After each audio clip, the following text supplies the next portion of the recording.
Okay, so here it is on the pedal board. Got my mic, which is a Shure Beta 87A condenser live vocal mic, and my guitar input. This is just acoustic guitar and vocal.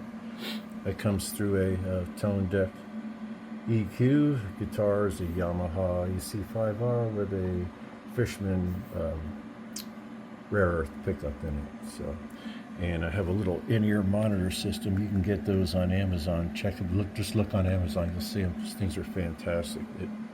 It's great when you can't hear anything. There's plenty of reviews online about this mixer and everything it does. So I'm not going to go into all of that.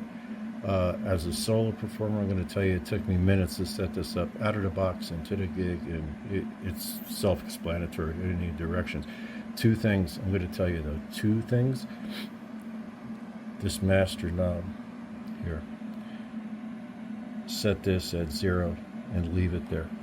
Just set it right at 0. Never touch it again. If you want more volume, bring your rotary dials up, your levels, or just go to your powered speakers and bring your speaker level up. This master, I hope they fix this on some kind of firmware update. This master is incredible. I mean, you touch it just a smidge and just a little bit, and it'll send your system into overdrive. It's just incredibly touchy. It's not as smooth as these rotary ones over here. That needs to be addressed. Other than that, please just don't do it. I'm going to tell you, just a little. If you just a hair too far, and you're gone. And this other button, this compressor button, where is it? Where'd it go? There. This. I don't think that stands for compressor. I think that stands for completely destroy your speaker system. I don't know what it does, but I'll tell you right now, it throws about 20 dB of just raw, harsh gain. That is, I can't see the use in any of it. But I'm going to tell you, if you're going to push that button, make sure your master volume, make sure this master volume is turned down if you push that compressor button, because it will blow your speakers.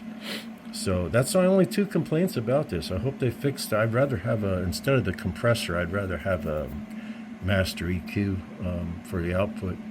But that's it. A couple of speakers plugged in. This thing, it sounds incredible. I love the mid-range sweep availability on this, because it really helps pull some of those nasty frequencies out. The effects sound decent for what I go through, and as an acoustic solo player, I love this thing. I mean, it takes up nothing. It's on my little rack and it's powered underneath by a cell phone pack.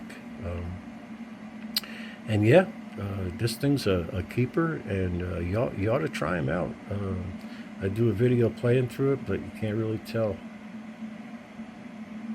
on video what it sounds like. So anyway, see you.